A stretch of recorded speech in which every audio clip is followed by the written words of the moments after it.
In an industry dominated by AAA games, it's always nice to see smaller titles get their time in the spotlight. While indie games may not have the same budget or developer size as their AAA brethren, they usually make up for it by creating unique gameplay experiences. Many indie developers are often not afraid to take risks in order to bring their vision to life, which often results in games with innovative gameplay and storytelling that help them stand out in the competitive gaming landscape. Every once in a while, one of these indie titles will shine above the rest and emerge as one of the must-play games of the year. In 2018, that game was Celeste, a 2D pixelated platformer created by indie developer Matt Makes Games, which has since rebranded into the studio Extremely OK Games. The game actually started as a small project for the Pico 8 Virtual Console that was made during a game jam by developers Matty Thorson and Noel Berry. Made in only 4 days, the original Celeste was a 30-level adventure that saw you climb up a mountain using simple jumping and wall climbing, as well as a basic dashing ability. Some levels also included collectible strawberries that were placed to provide a challenge for players. It was a nice little game that paid homage to previous 2D platformers. The developers eventually decided to turn Celeste into a proper game and set about expanding on what they had already built. They took the core mechanics they had established in the original Celeste and designed brand new levels built around those mechanics. The result was an excellent 2D platformer that became one of the highlights of 2018. When it first released, Celeste was praised for both its gameplay and its storytelling. Its platforming mechanics felt fantastic to execute, and its levels were beautifully designed. The story, while short, told a very personal narrative that dealt with mental health and overcoming adversity. It's a story that resonated with a lot of people, and it was quickly recognized as a must-play game. Celeste would go on to win Indie Game of the Year for 2018 and was even nominated for Game of the Year as well. To date, it has sold over 1 million copies, which is fantastic for an indie title. The game has certainly exceeded its developers' expectations and has earned its place in history as one of the better indie titles. Despite all this, however, there are still a lot of people who haven't played Celeste yet, whether it's because they're still on the fence about it or because they've simply never heard of it before. To fix that, I decided to review Celeste to help spread the word about it and get more people to play it. This video is aimed at informing you about what you can expect out of Celeste and why this is a game you should consider playing.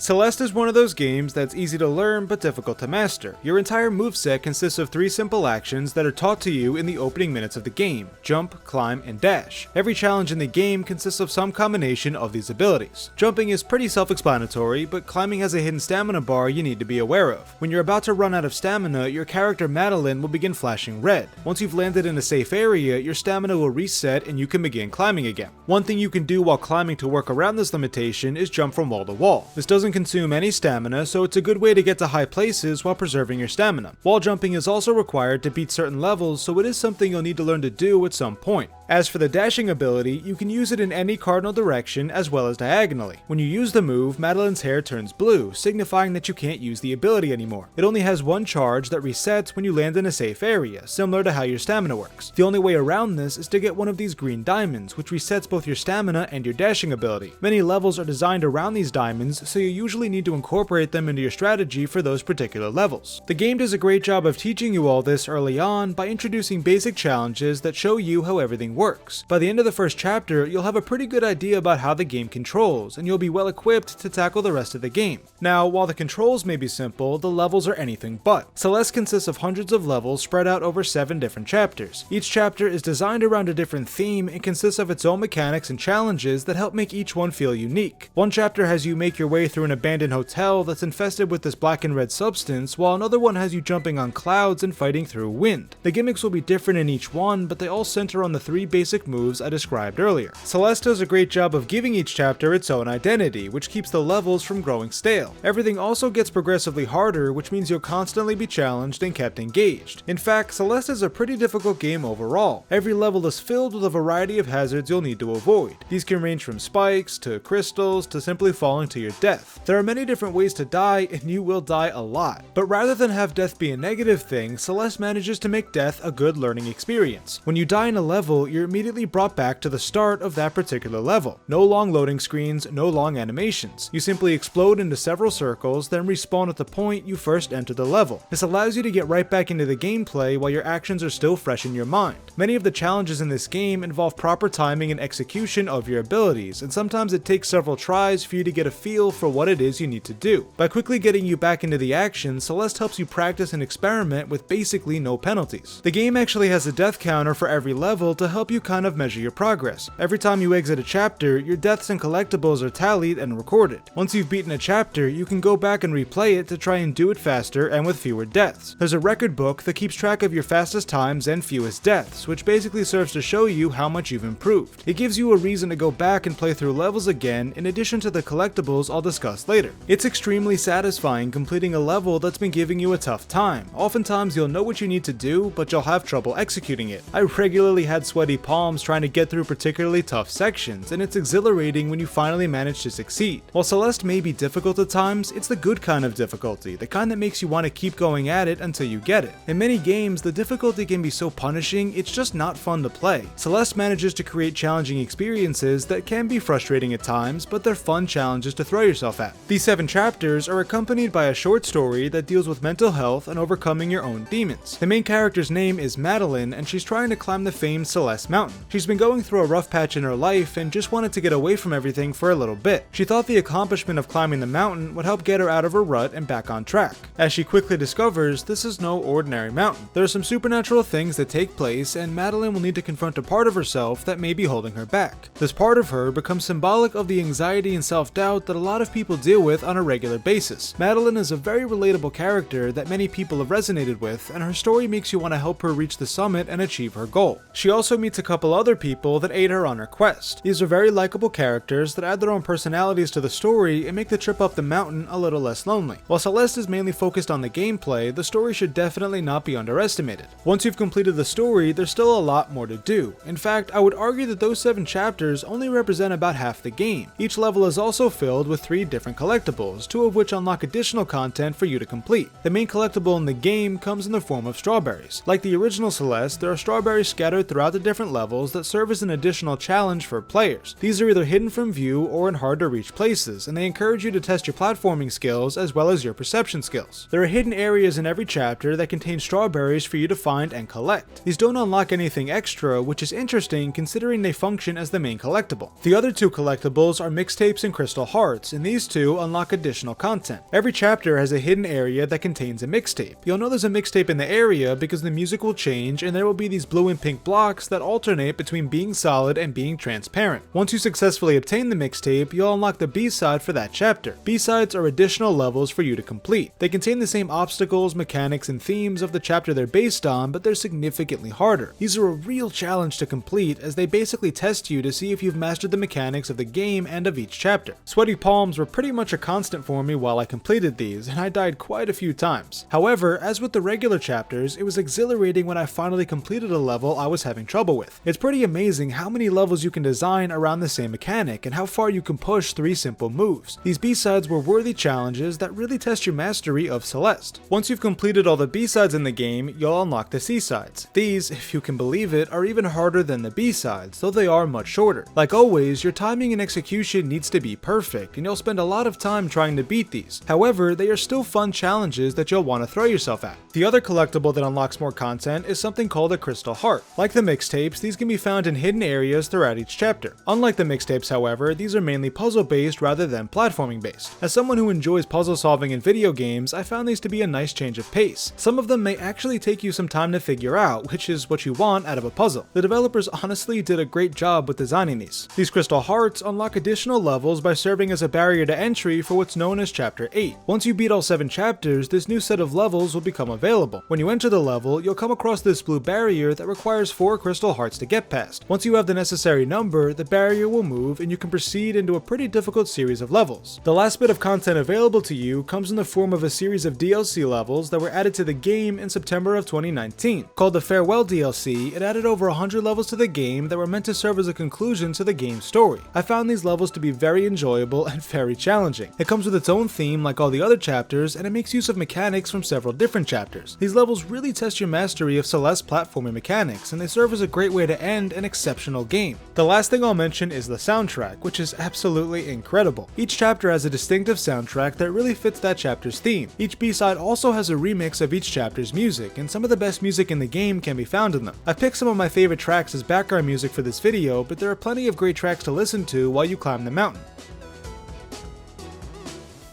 That's all you need to know about Celeste. This is a fantastic game that I highly recommend you try. Its gameplay is very enjoyable and challenging without being too frustrating. The story ties everything together very nicely, and there's also a ton of content and collectibles to keep you busy. And the best part, it's only $20, and you can probably find it on sale somewhere for even less. That's a great game with a lot of stuff to do for a very reasonable price. So consider giving Celeste a shot. I promise you won't be disappointed.